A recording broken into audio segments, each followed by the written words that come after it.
젊어서도 백내장이 생길 수 있느냐? 수술하고 나면 선글라스를 꼭 써야 되느냐? 눈 영양제가 도움이 되느냐?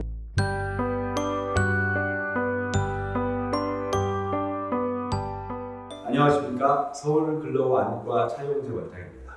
오늘은 흔한 백내장이라는 질환에 대해서 말씀을 드리고자 합니다. 백내장에 대해서는 말씀드릴 내용이 굉장히 많습니다.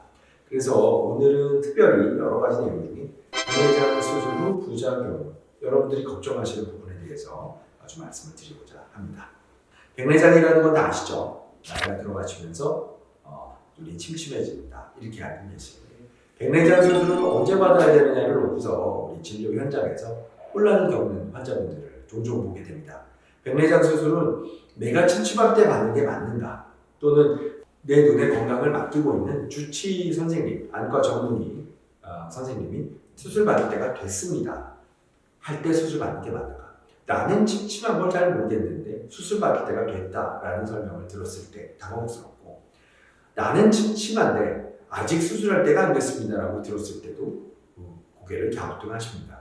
백내장 수술은 그냥 간단히 말씀드리면 침침한 증상이 있을 때 받는 게 맞습니다. 그러나 환자분들의 눈의 기본적인 건강 상태, 조건이 다르기 때문에 아주 정밀하게 눈의 상태, 건강 상태를 보고 수술 후에 눈이 어떻게 바뀔 것인가를 예측하고 수술의 시기를 결정하시는 것이 맞습니다. 그래서 주치의와 상의하셔서 이렇게 말씀드리는데요. 중요한 것은 한 군데 안과에서만 백내장이 수술 받을 시기를 결정하고 상의하시는 것보다는 복수의 안과를 방문하셔서 진료를 받고 백내장의 수술 시기에 대한 의견을 듣고 상의하시는 것을 추천드립니다. 백내장 수술의 시기에 대한 의견은 의사 전문의 선생님들마다 서로 다를 수 있습니다. 그래서 그 이유가 무엇이고 왜 수술을 지금 받는 게 좋은지, 수술을 향후에 받는 게 좋은지, 이런 것들을 차분히 듣고 상의하셔서 결정하시기를 권유드립니다. 자, 그럼 백내장 수술을 받아야 된다라고 이제 결정을 하고 고민을 하게 되면 첫 번째 드는 고민은 어떤 인공수정체를 골라야 하는가예요. 백내장이라고 하는 것은 흰 백자 한자가 있기 때문에 이거 오해할 수가 있는데 하얀 막이 낀다라고 생각하시는데 꼭 그렇지만은 않습니다. 우리 눈 안에는 아주 작은 콘택트 렌즈보다 작은 렌즈가 들어있는데요. 검은 자 안쪽에 이 동그란 눈 안에 내부에 렌즈가 들어있습니다. 그래서 그 렌즈의 모양이 연세가 늦으면서 노화가 오면 렌즈의 수분이 줄어들고 렌즈의 모양이 변형되고 렌즈가 말랑말랑하게 움직이면서 초점을 동시에 연속적으로 맞추던 기능이 떨어지면서 백내장이 진행을 하게 되는데요. 그러면 우리가 갖고 태어난 수정체라고 불리는 기관에 변형이 오고 노화가 와서 기능이 떨어진 것을 교체하는 수술을 백내장 수술 이렇게 부르는 겁니다. 어떤 환자분들은 하얀 막만 살짝 걷어내 주세요 라고 하시는데 그런 수술이 아니라는 말씀입니다. 그러면 눈 안에 들어있는 작은 수정체를 제거하고 새로운 수정체로 교체를 하게 되면 첫째, 수명이 없고요. 두 번째, 수술 후 시력 변화가 없이 앞으로 수술 후 수십 년간 그 시력을 잘 유지하면서 볼 수가 있는 겁니다. 그래서 새로 교체하는 인공수정체라고 하는 것을 고를 때 고민이 생깁니다. 어떤 인공수정체가 있는가?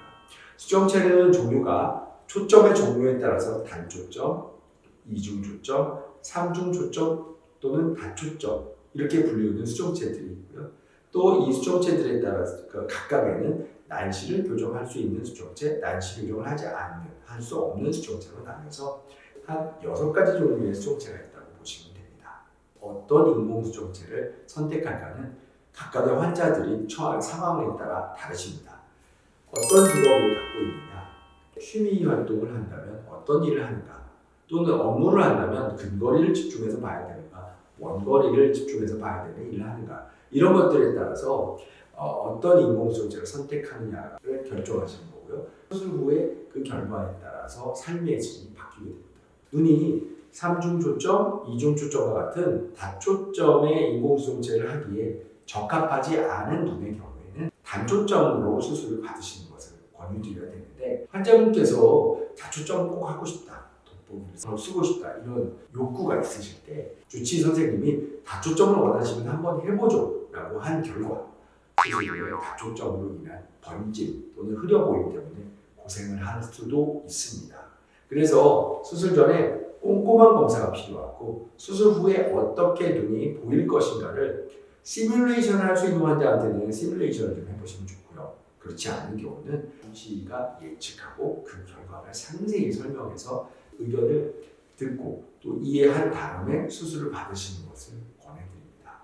요새 흔히 말하는 백내장의 부작용이라 하면 고전적으로 감염이 돼서 눈이 잘못되고 시력이 떨어지는 거, 또는 수술 후에 안압이 오르고 백내장이 발병할 수 있다 이런 것들, 또 수술 후에 염증이 생기고 또 검은자의 문제가 되고 또 바이러스나 세균이나 곰팡이균 이런 것들에 의한 어떤 감염사 이런 것들보다는 요새 환자분들이 고민하는 것은 아까 말씀드린 인공수정제의 선택이 되겠습니다. 이 촬영에서 다 말씀드릴 수는 없지만 일단은 사전 대비를 하셔야 됩니다. 즉 꼼꼼한 검사와 상세한 상담과 진료가 중요합니다.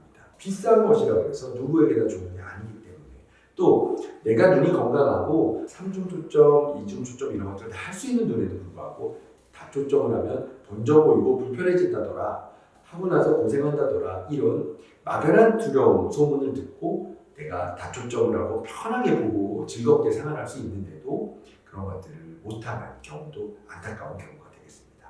또 한 가지 수술 후 부작용 중에 많이들 고생하시는 것들이 안구 건조증이 되겠습니다. 요새 굉장히 중요하다고 저는 생각하는데요. 수술하고 나면은 환하게 잘 보이죠. 그러면은 뭘 보고 싶으세요?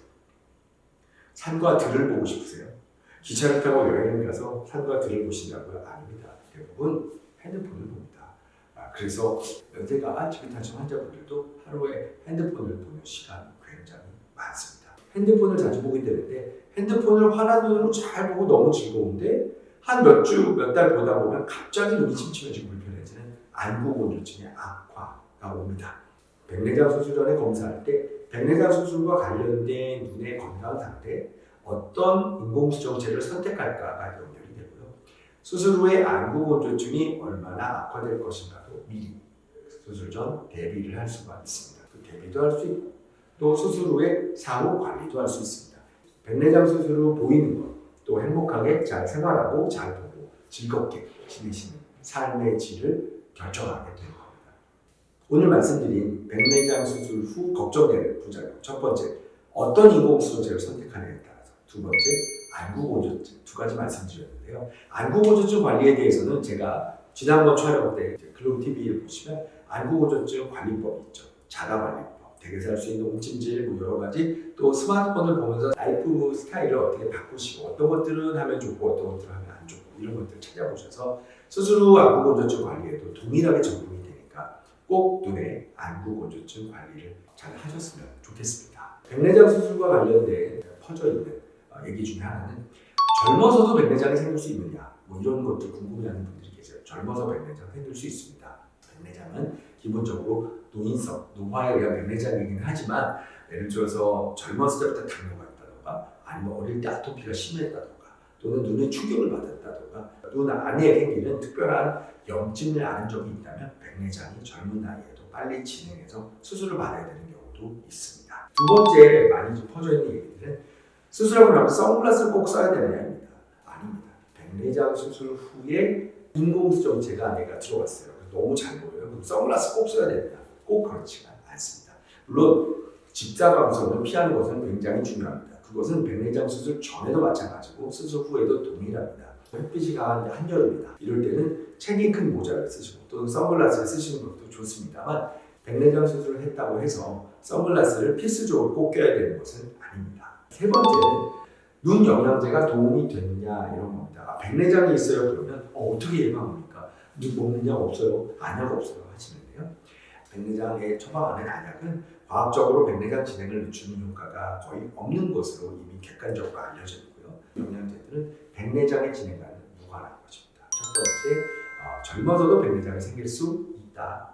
그리고 두 번째, 선글라스를 백내장 수술했다고 해서 꼭 써야 되는 것은 아니다. 세 번째, 눈 영양제가 백내장의 진행에는 도움이 되지 않는다. 그건 별개다. 이렇게 정리를 해서 마지막으로 좀 말씀드렸습니다.